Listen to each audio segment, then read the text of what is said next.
Здравейте! Аз съм Нина от Energy Art и днес ще си говорим на тема любов и как да привлечем идеалния партньор за нас в живота си. Замислили ли сте се откъде се взима любовта? Къде се намира? Знаем, че Бог е любов и всичко е любов, цялото му творение. В нас има божествена част, т.е. ние също сме любов. Затова любовта е нещо, към което толкова много се стремим и ни липсва, когато го нямаме. Знаем, че всеки заслужава любов, но като че ли точно на нас нещо не ни се получава с любовта.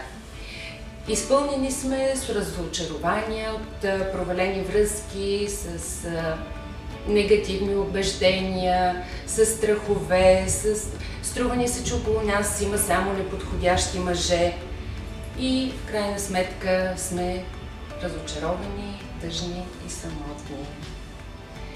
Дори на моменти сме готови да се откажем от любовта, само и само да имаме поне спокойствие. За съжаление и това не ни се получава. Много скоро усещаме отново неудовлетвореност вътре в нас и отново започваме да търсим любовта. Сигурна съм, че сред вас има много жени, които са били отлични ученички в училище, които са успявали с много труд и дисциплина да спечелят конкурси, които имат прекрасна кариера и изглеждат добре. Това е много хубаво, те са много успешни, но какво означава тази непрекъсната борба да доказваме на света колко сме ценни, колко сме важни, колко сме успешни? Всъщност, ние искаме да докажем на самите себе си, че заслужаваме любов.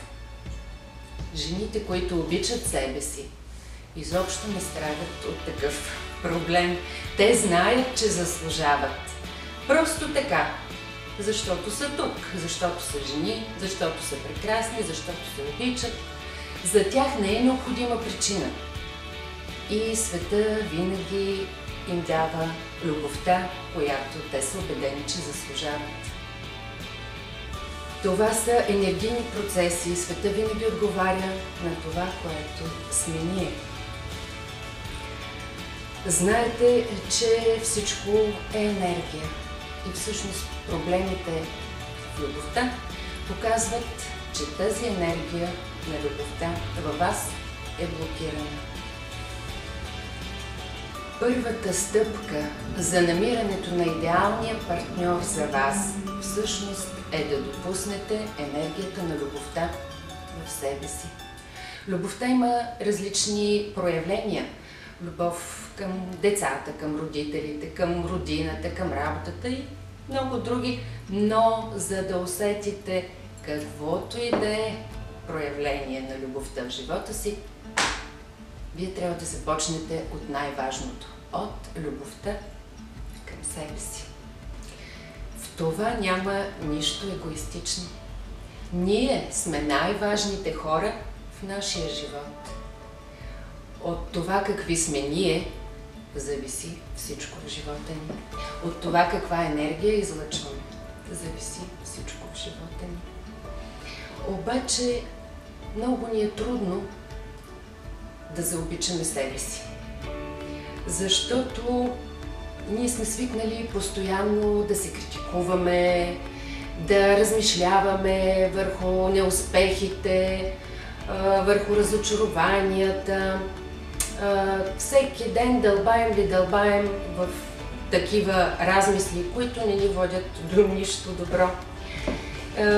Постоянно си мислим за нашите недостатъци и в речника ни има безброй изречения с ако. Да, ако беше нещо друго, ако бях по-слаба, ако нещо, да, тогава, може би, обаче и така нататък безкрай. Този репертуар е огромен и не ни води до нищо добро. И най-важното, това не е истина. това са само нашите негативни убеждения спрямо нас самите, които ни пречат да имаме живота, който искаме и който заслужаваме. Всеки е дошъл в този свят идеално екипиран с всичко, което му е нужно за неговия живот. И съвсем не е необходимо да бъдем красиви и богати като холивудски звезди, за да имаме радостен, щастлив, изобилен живот. Точно нашия живот. Как можем да започнем да обичаме себе си? Логично е да предприемем някакви действия. Действия, които са насочени към това да приемем себе си такива, каквито сме. И да усетим, че сме прекрасни и съвършени за нашия живот точно сега и напълно достойни за всичко, което искаме. Предлагам ви един лесен и сравнително бърз начин да внесем в себе си енергията на любовта към себе си. Това е чрез кратка ежедневна медитация с картината "Аз обичам себе си и живота ми е изпълнен с любов". Когато активирате тази вибрация в себе си, вие ще се почувствате прекрасно. Ще знаете, че сте красиви, независимо как изглеждате. Ще имате самочувствие, че сте на точното място. Ще се чувствате уверени в себе си. Хората ще бъдат привлечени към вас, защото ще усещат вибрацията на любовта. Ще избирате винаги правилните за вас действия, защото избора ви ще изхожда от любовта ви към себе си. Ще постигате желанията си с лекота, ще усещате радост от живота си, ще отделяте повече време за себе си, ще развиете талантите си, ще можете да получавате и повече пари. И точно любовта към себе си е идеалният магнит, който ще привлече в живота ви мъжа, който ще ви докаже, че заслужавате много любов. Да обичаш себе си е емоция, която те кара да предприемаш действия на физическо ниво, които да отразяват твоята любов към себе си. Тези действия биха били различни за всяка от вас, защото вие сте с различни жизнени ситуации. Но сега искам да ви разкажа съвсем накратко историята на моята клиентка Петя, която имаше същите проблеми. Тя също искаше да срещне любовта на живота си и подходящия за нея мъж, обаче нейната работа беше свързана с много отговорности и с необходимостта да бъде постоянно на разположение. Фактически тя нямаше никакво време за нея самата и за личен живот. Отдавна вече не си уговаряше срещи с приятели или участие в някакво събитие, защото много добре знаеш, че така или иначе няма да стане. Винаги възникваше нещо спешно, нещо неотложно, което налагаше тя да прекъсне почивния си ден или отпуската. И ежедневната медитация с картината "Аз обичам себе си и моя живот е изпълнен с любов" накара Петя да разбере, че тя всъщност не обича себе си и има нужда от това да се заобича.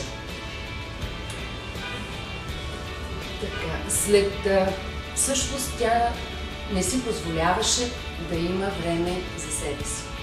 След около месец работа с картината, Петя се промени в достатъчна степен, за да може да постави себе си на първо място в своя живот. Да може да постави нови условия в работата си и да освободи време за себе си и за заниманията, които ѝ харесват и които ѝ доставят удоволствие. Тя започна да излиза отново с приятели, да посещава места и събития, които са интересни, където се забавлява и се чувства добре. И просто си позволи да бъде радостна и щастлива от живота си и да очаква с нетърпение следващия ден, без да има претенции какво точно трябва да се случва там. И какво изненада? Само след няколко седмици Петя се запозна случайно с подходящ мъж, който имаше подобни на нейните интереси и нещата се развиха с лекота. Какво всъщност направи Петя? Тя освободи място в сърцето си за любовта и място в живота си, за да може да се подредят необходимите обстоятелства и да се осъществи тази желана среща. Петя трябваше да се обикне и да се оцени като човек, който заслужава. Заслужава да бъде щастлив в личния си живот и да има силата и смелостта да предприеме действия, за да има изобщо такъв личен живот. При вас ситуациите вероятно са съвсем различни, но с картината "Аз обичам себе си" вие ще усетите какви са лично вашите конкретни нужди и ще имате силата да предприемете действия, изхождайки от любовта към себе си. Това беше всичко, което исках да ви кажа днес, но се пригответе за следващото видео, защото утре ще направим две много важни практики. За да върви процеса на засилване на любовта към себе си по-лесно и бързо, утре ще направим една практика за изчистване на негативните програми и убеждения, които ни пречат да създаваме желаните от нас неща в живота си. И за тази цел, за практиката, ще ни бъде необходимо малка подготовка. Ще ви помоля да си приготвите 2 листа размер А4 и някакви бои, каквито имате. Ако имате акварелни, акрилни и темперни, ако не, просто по-дебели фломастри. Ще рисуваме и ще се изчистваме. А след това ще направим и една кратка медитация с картината "Аз обичам себе си" и "Живота ми е изпълнен с любов", за да усетите енергията на любовта към себе си и да внесете част от нея в вашето поле. А сега ви пожелавам радостно настроение. Вие заслужавате щастие и любов. До скоро от мен!